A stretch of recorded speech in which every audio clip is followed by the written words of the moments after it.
This is a concise click-through showing you how to create events for BRCvr in the AltspaceVR app. You can access the AltspaceVR app in your VR headset or on your PC or Macintosh computer. Go to altvr.com to get the app and learn more about the specs required to run it. Before you can put on a BRCvr event in Altspace, you will need to have an AltspaceVR account. If you would like more information on that, you can follow a tutorial on creating a new Altspace account, also in the description of this video.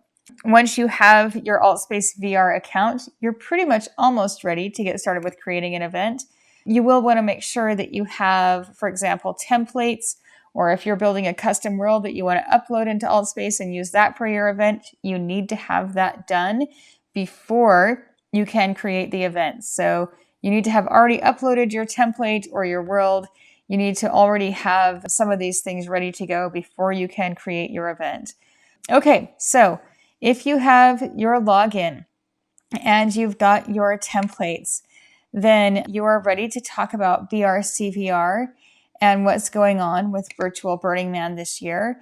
One thing I recommend you do is take a moment to go to the burningman.org website and explore the Philosophical Center and really get to know and understand the 10 principles and the culture of Burning Man as seen through these 10 principles. It's a great way to kind of understand how Burning Man is a community as well as an arts experience and everything else that Burning Man has become. So take a moment to go and explore the Burning Man website, get to know the Philosophical Center, explore the 10 principles of Burning Man. Also, come to our event on the first Saturday of every month. BRCvr hosts an event in Altspace on the 10 principles. You can explore the principles of Burning Man with Aunt Athena. So definitely join us on the first Saturday at 10 a.m. Pacific time as we go into those principles and how they specifically apply to virtual Burning Man, as well as Burning Man everywhere else in the world, 365 days a year. Okay, so you have your Altspace account, and the next thing you need to do in order to start an event is determine who your event lead is going to be. So this is basically about the login or account that you're going to use to create the event. And that profile picture and that profile display name will be tied to this event. So when people go to this event, they will see that it was created by, or the event owner is, whoever logs in, whatever account logs in right now. So I'm going to go ahead and log myself in as the event lead and creator for this particular instance. Okay, and next I'm going to go to Events, and then to My Events and schedule an event. And here now I'm on the Create Event page. You'll see this image right here is kind of the default image that fills in for all events. However, we recommend that you do have ready to go your own promotional images for your events. So you'll want to have a banner image that is sized at 576 pixels by 1920 pixels. Keep in mind that a semi-transparent overlay covers the lower 25% of your image and avoid placing text or important information in that area. You'll also need to have a tile image. The tile image for Altspace is required to be 1920 by 1080 pixels. Ensure the image is clear and doesn't have too much text on it. And Altspace also advises don't use copyrighted images or logos that you don't own. Okay, so you'll need to have some images ready to go to help promote your event. And that's another thing to have prepared before you get in here. But just keep in mind, you will have some default images that can fill in case you don't have those ready to go.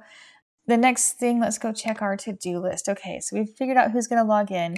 We're going to put in our event name. So all BRCvr events should have BRCvr as the header and then the event title. In my case, because we do these volunteer orientations half an hour before every Friday night party, I do actually put the date on the end of it to help me keep track of which volunteer orientation this was. For you, the only thing you have to worry about is making sure that BRCvr is in the header part of your event title. Okay, I'm going to go back to my list and we're going to put in the starting and end dates. Oh, and our description. I actually already have this written here, so I'm just going to cut and paste it. Add that event description right here. Okay. and starting and end times. Keep in mind time zones do have an impact. In my case, I'm in Pacific time zone, which happens to also be Playa time. But just bear in mind that when you're putting in your starting and end times, the time zone is making a difference there. Keep that in mind. Okay, let's go back to, it's only half an hour long, so this party will end, well, start, gotta get my date in there. Here we go.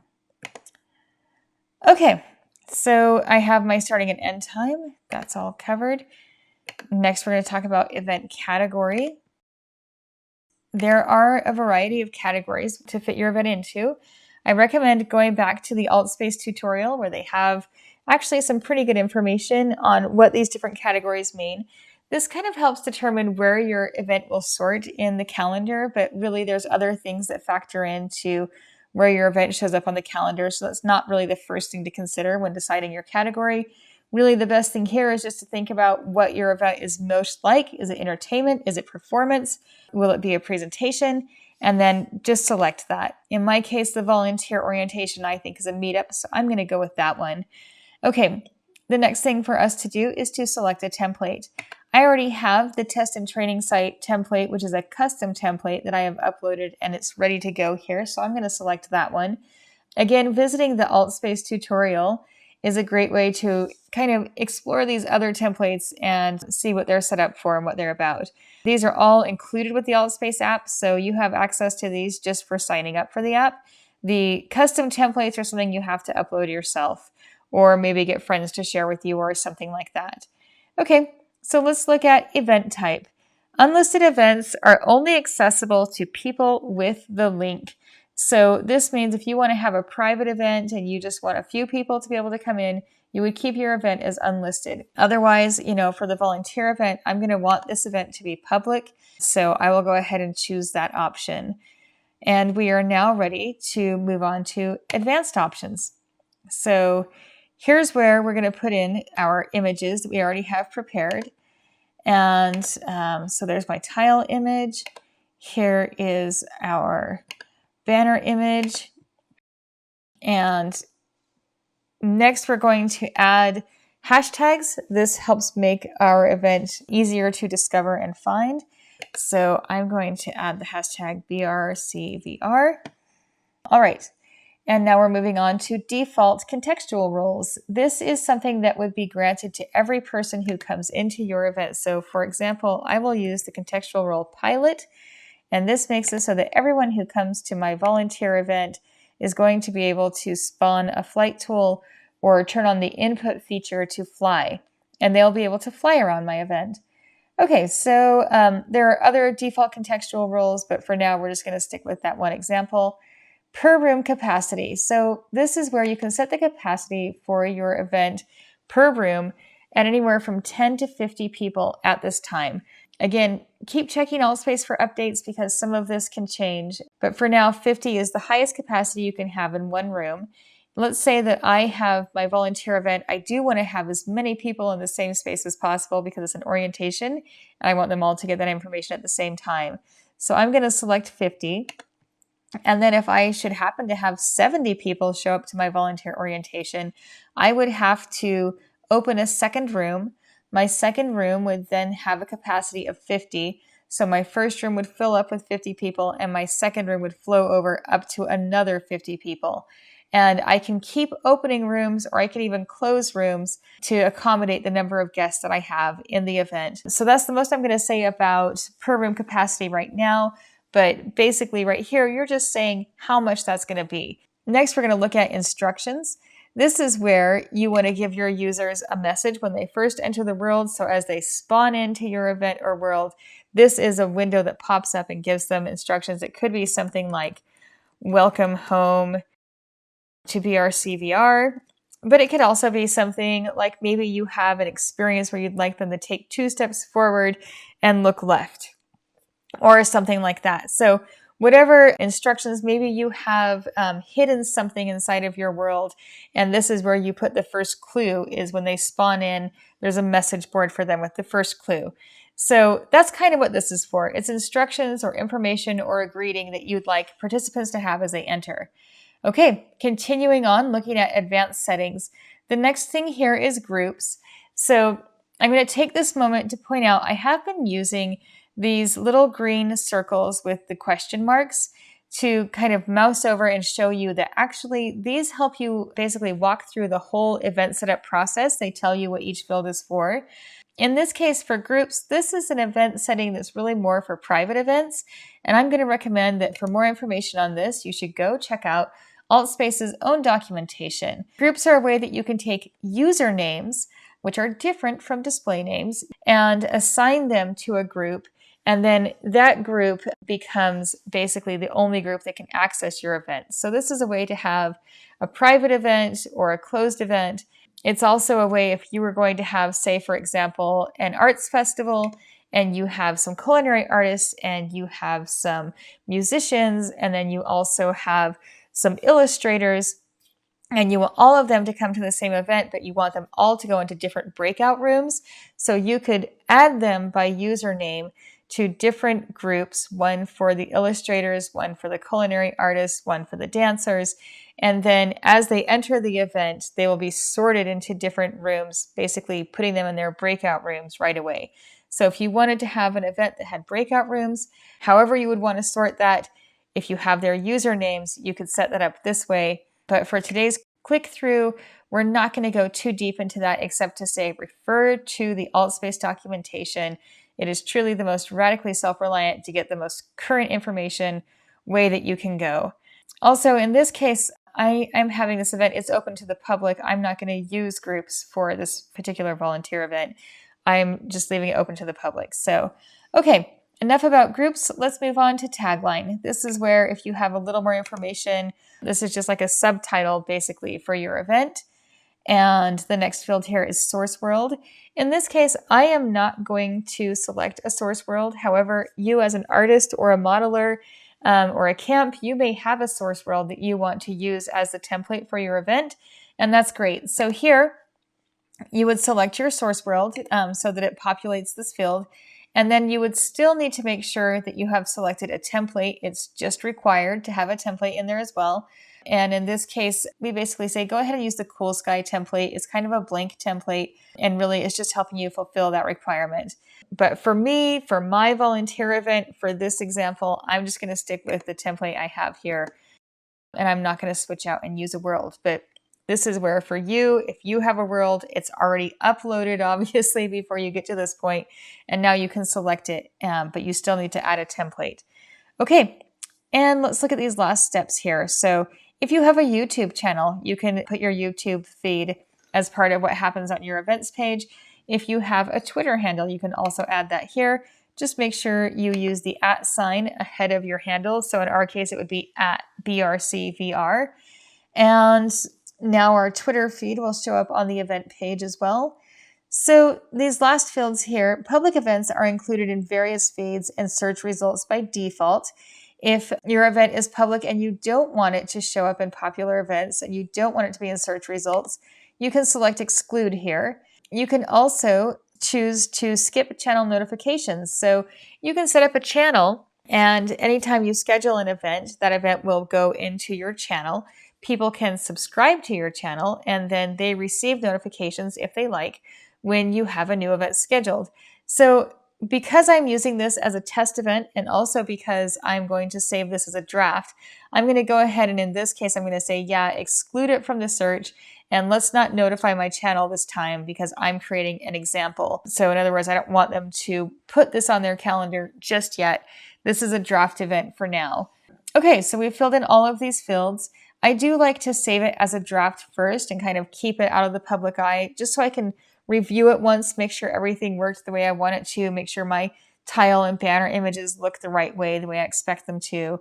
And then I'll go back through and I can just change the selection, update the event, and I will have it search enabled and discoverable. Okay, so we're going to hit create event. And while we can see this is processing, I would also like to point out that Altspace does have a really useful, up-to-date creating an event guide, which I recommend you get very familiar with.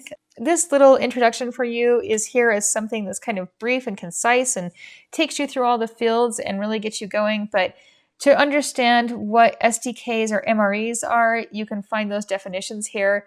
To get into one-time events or repeated events, there's just so much more that you can learn and know, and also so many questions you can answer by just going to this document here and searching for it. So this also takes you on a step-by-step process through creating the event again, if you wanted to look at this document and use that instead. So yes, just look for Microsoft's AltspaceVR documentation on how to create an event, and you'll find all the information we just covered, but with a little more detail, including things like, branding your event with the images, all of those specs, adding 3D objects, just a little bit deeper. So definitely Altspace is very good when they do updates. They do update their documentation. Rely on them. Get to know that document, bookmark it. Okay, so looking at our event, it looks like it worked. Our event was successfully created. An entry code is now being generated, and so we're going to keep watching this page for that entry code. This code is what you would give to participants so that they could get into your event right away when they first enter Altspace. There's that field on the left-hand side of their landing page, and it says enter code, and they would enter that code to go straight into the event. But really, before we're truly done with events, there's one more thing we need to do, and that's look at assigning contextual roles. So this is a new field. This wasn't available to us until after we created the event. First, we have to have created the event, and now we can assign roles to the event. So let's look at this. First, as the event creator, you're already going to be assigned host and moderator. This is really a place where you're going to add your support team. So I'm going to go ahead and add my moderator here, T-I-V-I-T-Y. And I'm going to make sure that they are both moderator and host.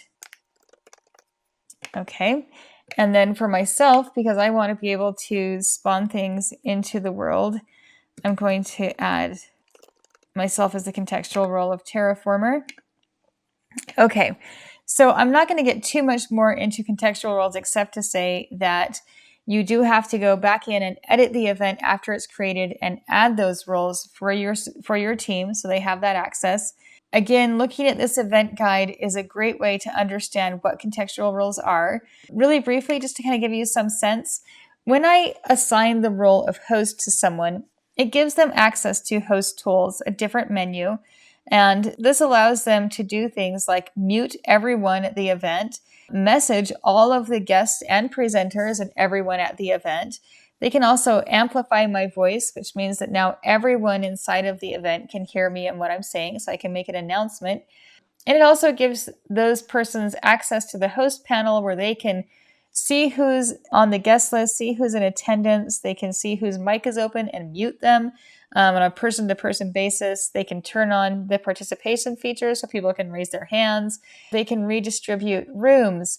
So you want to be careful with assigning these roles and take some time to really go explore contextual roles and understand what these different roles mean.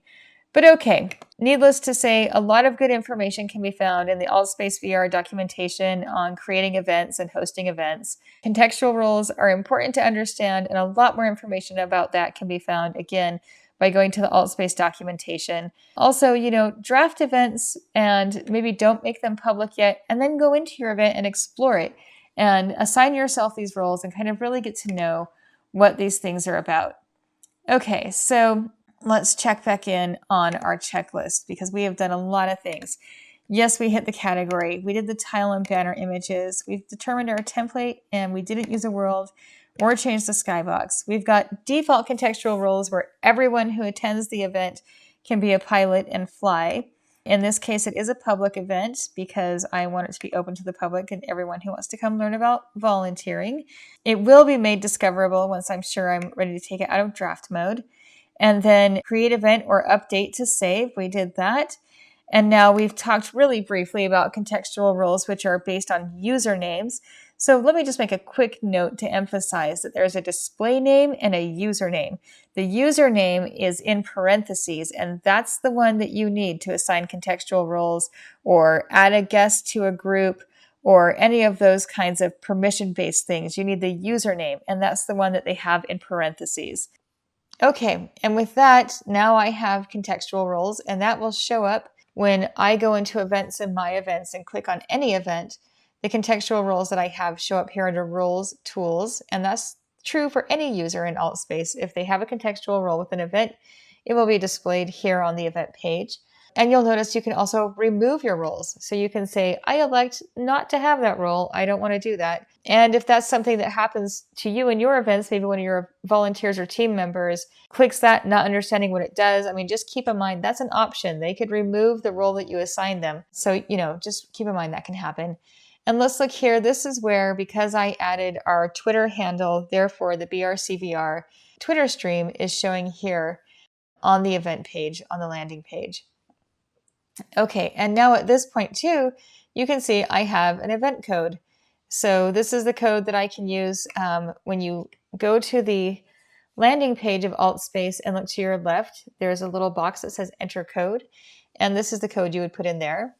Anyone who wants to participate can also just click on the image and enter the event. They don't have to have the code to go in, but that may change with ticketing. So yeah, this is where you get the code. You would click this to just copy the code, or you could share it out to various social outlets here. All right, so I think that pretty much covers how to create an event in the most concise and simple way. So please check brcvr.org for regular updates. Keep an eye on our website for more information and news. And thank you so much for participating in Virtual Burning Man and BRCvr this year.